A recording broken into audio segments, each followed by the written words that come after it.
Well, I'm definitely higher in elevation. Holy cow, the pressure on my plugged up head was getting a bit much. So I pinched my nose and blew as hard as I could like a scuba diver, and man, that ever brings some relief. But anyway, we got a grizzly attack story. First time in a while, and not mine. This is emailed in. I've read the whole thing, but when I started to read it, I think it's going to be a real bit of an eye-opener. Now listen to this one. Hi, Steve. My brother and I have an insane story I think needs to be told, and you seem like the right guy for the job. I'll give you what I remember, and I'm going to get my brother to send in his half. My name is Jesse, and I live in Sandpoint, Idaho. Last September, my brother came out from Michigan to archery elk hunt with me. He'd been out once before and knew what he was in for. I hunt Unit 1, which is tough and thick. On September 9th, 2020, I took him to my best spot. It's a tough hike in, and when we made it to the hunting grounds, it was perfect. We moved up and had a cow elk come running down to us pretty quickly. She ran by me, between me and my brother, within 10 yards, and it looked to be breathing heavily. I was looking for a bull behind her, but nothing ever came. We waited long enough and continued on. Then I heard a wolf howl, and another. They were way above us, but I guess that's why that cow was running so hard. Not good. But we continued on, wolf tag and backpack as well. We moved up a bit after talking a minute, and I heard a branch snap. Thinking more elk were coming down, I set my brother in the best spot to get a shot. The wind was in our favor, but we could not see what was in the brush. This is North Idaho, and the shit is thick here. My brother and I were watching openings 20 yards across or less. We were hand signaling, trying to identify what was coming, but neither of us could see. I remember looking to my opening, looking to his, and having an instant shock at what I saw. It was a sow grizzly with 2 cubs heading right at my brother. Uh-oh. Here's where things got weird in my mind, and I'll do my best to explain. I saw the bears and had about 5 thoughts go through my head in a second or less. I thought, maybe she'll walk by. No way, it's an attack. It's my fault. I'm going to watch my brother get torn to pieces. No. All that went through my head in the time it took the bear to take 2 steps and for all hell to break loose. I remember her roaring and charging my brother. The first cub stood its hind legs and the second must have run off. My brother was backpedaling and spraying the bear in the face. I must have been moving already, but I honestly don't remember unclipping my release, pulling my bear spray, or running. I just remember watching him and seeing him fall backwards and seeing the bear on top of him. Time and distance were distorted, to say the least. I thought they were 30 yards away when she was on him, but an instant later I was there. I'd come through a tree line. My mind only told me to get that bear off my brother. I realized that I was going to pass right by this cub to get to Mom, so I sprayed the cub on the way. It's hard to explain how animalistic I felt when I came through the tree line. My mind made me believe I was going to F these bears up. As soon as I sprayed the cub, Mom came after me, and I went from feeling 10 feet tall to feeling like meat. I continued to spray and just turned it on her, and I feel like I only got a few steps back before she was right there. Again, time was messed up, and all this happened fast, but it seemed slow. I realized the bear was going to contact me, so I put my bow up to act as a buffer. I remember the sound of the crunch of my quiver and the impact that sent me to the ground. She had swatted me, even though I never saw claws. I landed on the ground without arrows or bear spray. Super slow motion kicks in. I looked up and I saw the underside of the sow's bottom jaw. I remember knowing that all I can do now is slam my bow in her mouth to block the bite and try to roll and play dead as soon as I can. The problem was my mind was ahead of my body, and I could see my hand moving super slow. Slower than the bear. The sow's head was moving slow too, but I can remember the way she turned, opened her mouth, and I could feel where she was about to bite, the left side of my head/neck area. I remember my last thought was, here it comes. I had tunnel vision around the bear's head and was ready to die until a shadow appeared next to the bear and suddenly she was gone. Real time clicked back and my brother helped me up. I remember thinking, you still have a face, that's great. We went a short distance and stopped so I could get the unloaded gun out of my backpack. I know it doesn't do any good in your backpack, but it wouldn't have helped in this particular situation anyway. Anyway, I could still see a patch of the bear's hide at the edge of the clearing where she stopped. Luckily, she ran away as I finally got a few bullets in the gun. My brother had gotten a face full of bear spray, but had gotten up and grabbed an arrow and stabbed the bear with it in his hand. I didn't know until he told me, but that's what got the bear off of me. Holy shit. The arrow bounced off the hide or shoulder, but it was enough to get her to retreat. We made record time down the mountain. I ended up with a stitch or two on the wrist from the sow's swat. My brother walked away uninjured from the bear. Time was very hard to gauge, but going off bear spray, seconds, the whole thing took 15 to 20 seconds or less. It's also strange that I don't remember being afraid till we got home. We drank a bunch of beer, which did nothing, and collectively decided it was better to be in the mountains. Sitting home only let you think about what happened. I had looping thoughts and shook and sweated in bed that night. We hunted a different mountain the next morning, and it felt good being back in the mountains. The bear only did what she was supposed to, and I don't blame her.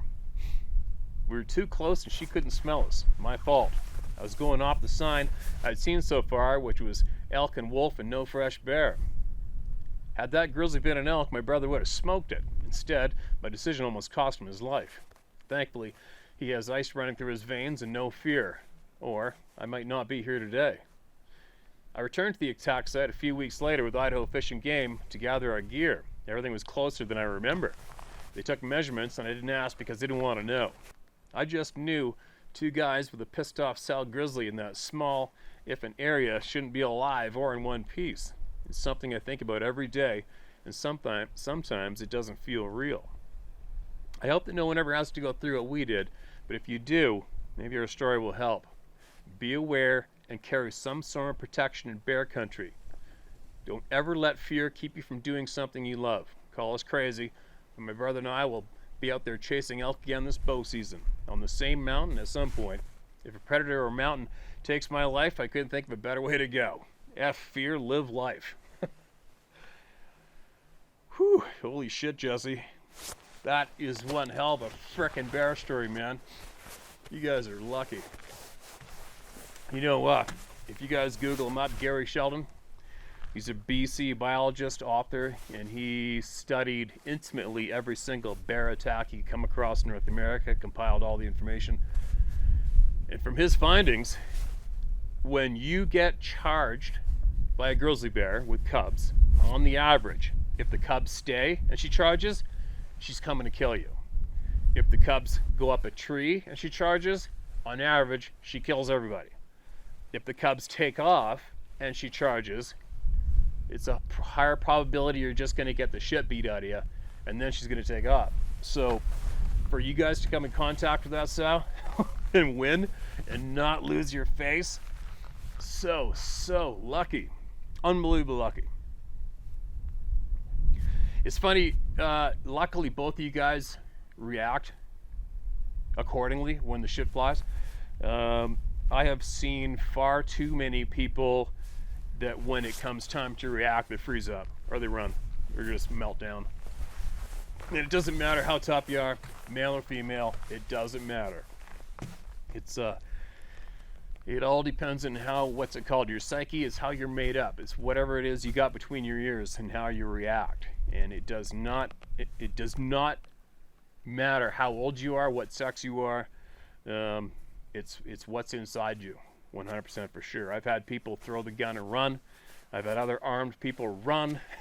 You know, I've had numerous experiences where 911 had to been dialed.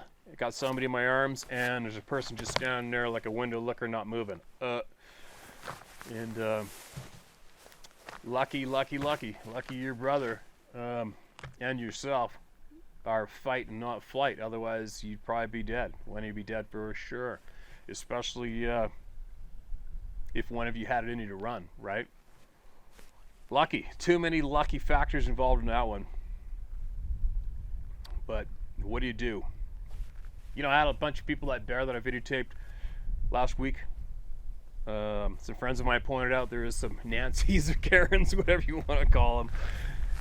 If you know, my friends had pointed out, I guess, in the comment section of some of the bear video I had, where I had the girls behind me in the video. It's quite apparent. Actually, there's a lot of people, the majority of people in the world who do not live near grizzly bears are unfortunately programmed to be terrified of them. They think that being near a grizzly bear is the absolute worst thing in the world. But when you think about it, every single one of these videos that I share with you guys, where I stand, numerous grizzly bears have walked exactly where I'm standing in basically every single video. There's nothing you can do about it. They're here, right?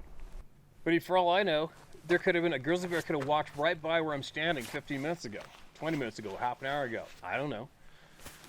But it just goes to show you that grizzly bears aren't out looking to kill us. On average, they just aren't. If they were, I would have been killed dead how many videos ago, right? Because exactly where I stand in every video is grizzly country. It's where they are.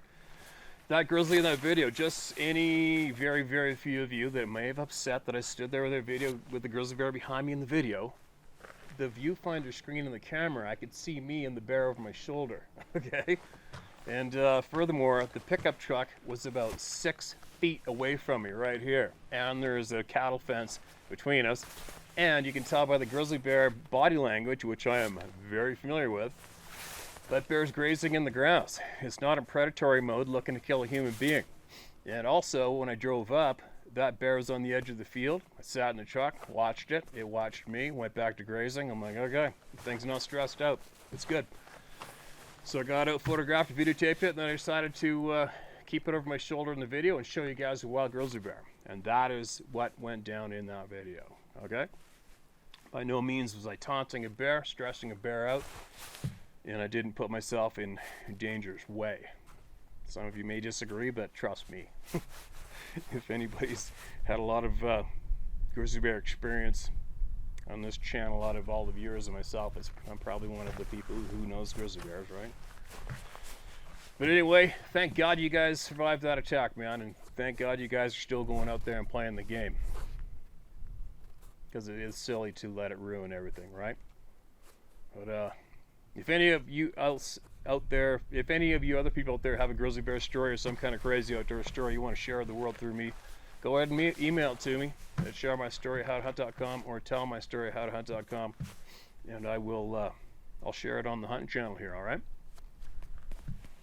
But in the meantime,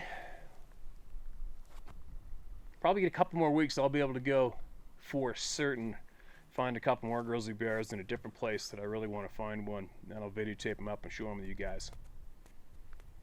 But in the meantime, let that be a lesson as well, that when a grizzly bear, any predator, is 100% focused on you as prey, or as something's going to kick at your ass, bear spray isn't 100%. That is for certain.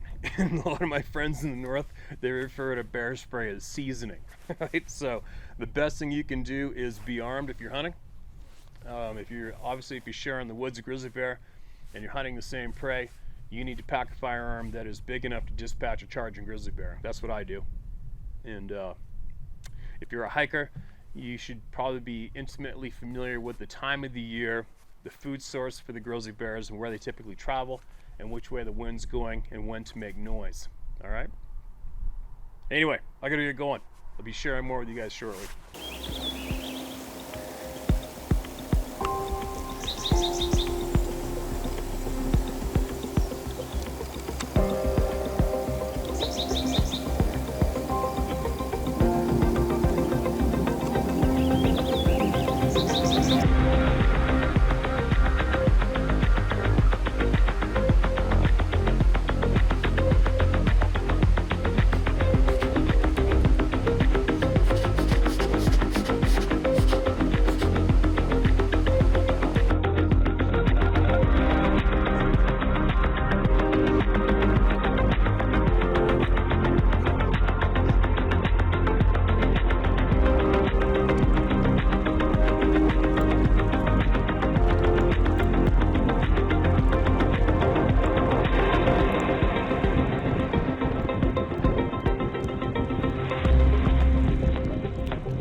Wouldn't that be a great backdrop to share a few emails? Pretty cool to finally go out of my way to go, hopefully, film a grizzly bear and show you guys one. Finally happened.